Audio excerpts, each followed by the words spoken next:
Bharat is going there, mister Modi is going there as an observer.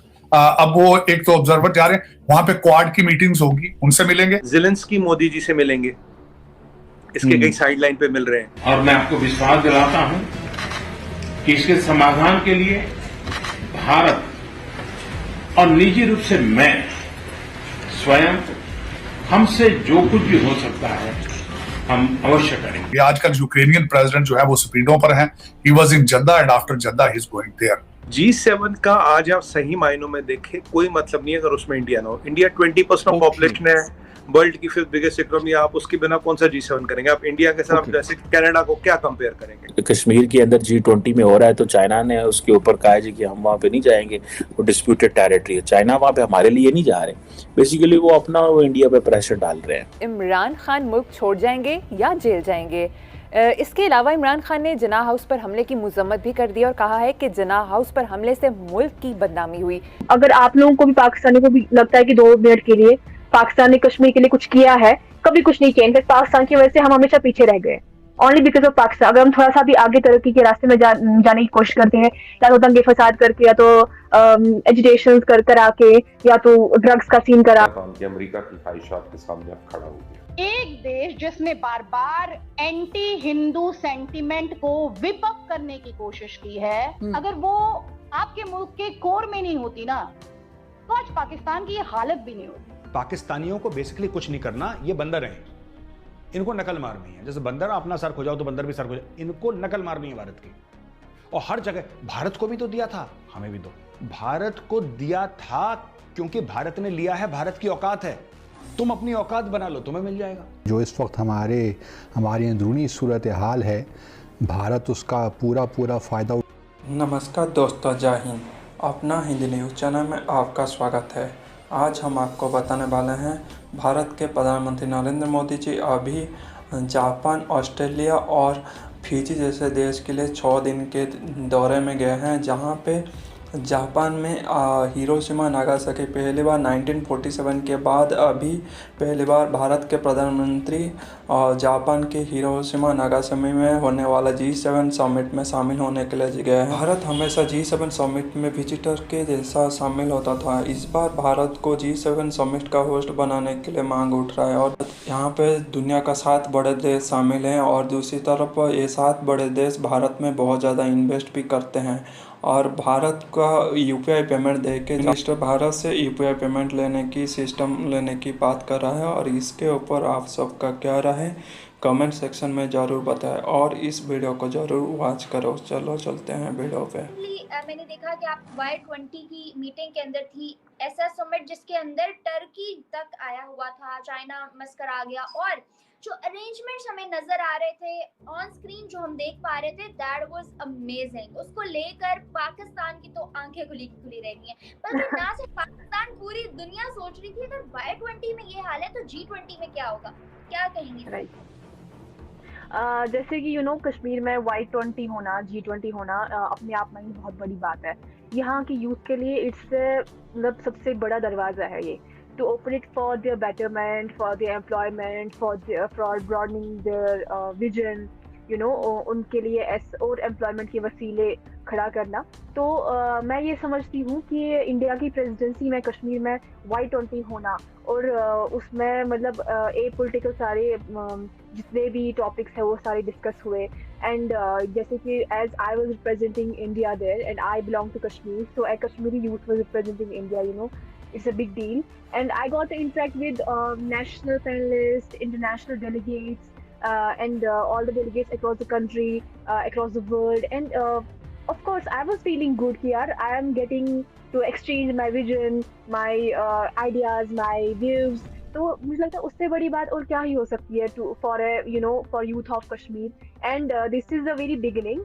इंशाल्लाह इसके आगे अभी बहुत कुछ कश्मीर की यूथ के लिए होने वाला है। फरहाना, क्या इससे पहले कभी कश्मीरियों को इतना बड़ा प्लेटफॉर्म प्रोवाइड किया गया था to represent themselves? Of course not. I don't think. If you ask me, I may be wrong, but I don't think कि इतना बड़ा प्लेटफॉर्म इससे पहले कभी मिला है कश्मीरियों को। G20 is like leadership of 20 countries. It's a big deal. तो उसमें कश्मीरी यूथ अपने देश को रिप्रेजेंट कर रहा है। आई थिंक ये पहला ऐसा मौका है जो कश्मीरी को मिला है, and I am very very grateful for the organisers कि उन्होंने कश्मीर में इस चीज़ को ऑर्गेनाइज करने की सोची।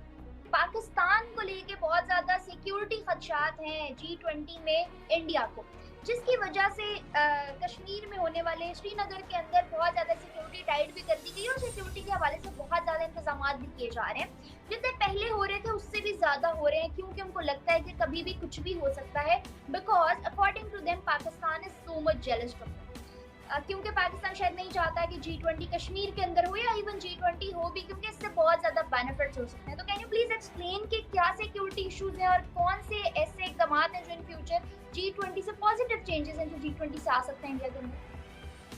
देखिए, एक ऐसी स्टेट, जम्मू कश्मीर एक ऐसा स्टेट है जिसको पाकिस्तान ने हमेशा हथियार बना के एज ए इमोशनल हथियार और व्हाटसएवर आगे they have attacked India, Kashmir को हथियार बना के out of nowhere. Maybe they are making, not maybe, I'm very sure they are making people fool here on the name of religion, on the name of majority, because यहाँ पे Kashmiri Muslims majority में है, on that ground or on any other ground. तो ऐसी state का जो youth है वो आगे बढ़ेगा, वो अपनी कंट्री को के जो भी वसीले हैं उनको चैनलाइज करते हुए आगे बढ़ेगा। या हमारी कंट्री जैसे कि Y20 का G20 का प्लेटफॉर्म हमें मिलना ये बहुत बड़ी बात है। तो ऑफ कोर्स अगर हमें ये प्लेटफॉर्म मिलेगा हम तो पॉजिटिव वे में आगे जाएंगे, हम तरक्की करेंगे, हमारी इकोनॉमी ग्रो होगी, हम इंडिविजुअली सस्टेन करेंगे, फाइनेंशियली स्टेबल हो जाएंगे।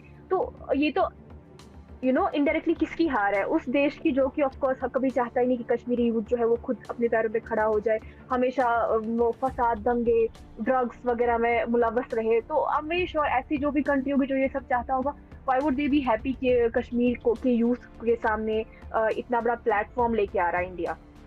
तो I think I completely agree with this thing. And रही बात जो भी सिक्योरिटी मेजर्स लिए जा रहे हैं, तो एज आई टोल्ड यू कि G20 Y20 का होना बहुत बहुत बड़ी बात है, एंड नवंबर तक तो अभी ये है हमारे पास। तो in order to make it successful, I don't think as a country we will.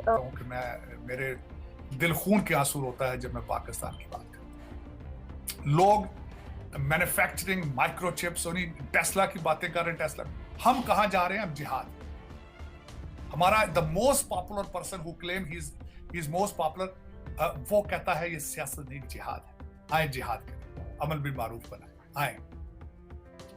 दुख मैं किस तरह कंपैरिजन कर ही नहीं सकता हूं, क्योंकि अब तो मैं आपका अफगानिस्तान के साथ भी कंपैरिजन नहीं कर सकता, अफसोस के साथ। अफगानिस्तान भी अब आपसे निकलता आगे जा रहा है और वो परेशान है कि हमारे मुल्क के साथ क्या हो रहा है, पड़ोस में क्या हो रहा है। और उसमें जो अगली बात मैं बताना चाह रहा था, चीमा साहब, भारत के जो डिप्लोमेटिक सिचुएशन किस तरीके, जो नए ब्लॉक बन रहे हैं, G7 की जो हिरोशिमा के अंदर इस वक्त मीटिंग चल रही है। सबसे पहले तो मैं देखने वालों को आपको बताना चाहूंगा, ये G7 से पहले G8 होती थी, और जब रशिया क्रीमिया में गया तो उन्होंने उनकी मेंबरशिप कैंसिल करके 2014 में उन्होंने इसकी G7 कर दिया था। वहां पे ना सिर्फ ये मीटिंग चल रही है, वहां पे प्रोटेस्ट भी चल रहा है अगेंस्ट द न्यूक्लियर वॉर्स। अब भारत उसका मेंबर नहीं है, लेकिन Bharat is going there, mister Modi is going there as an observer. अब वो एक तो ऑब्जर्वर जा रहे हैं, वहां पे क्वाड की मीटिंग्स होगी, उनसे मिलेंगे, और उसके बाद वो यूक्रेनियन प्रेसिडेंट को वहां मिलेंगे। आजकल यूक्रेनियन प्रेसिडेंट जो है वो स्पीडों पर हैं। He was in Jeddah and after Jeddah he is going there. और जो इस वक्त मैं देख रहा हूं, इसके बाद ये अपने पापा गिनी और फिजी के दौरे पर जाएंगे। इस वक्त ज्यादा जोर जो इस वक्त दोनों ममालिक का है, चाइना और अमेरिका का ज्यादा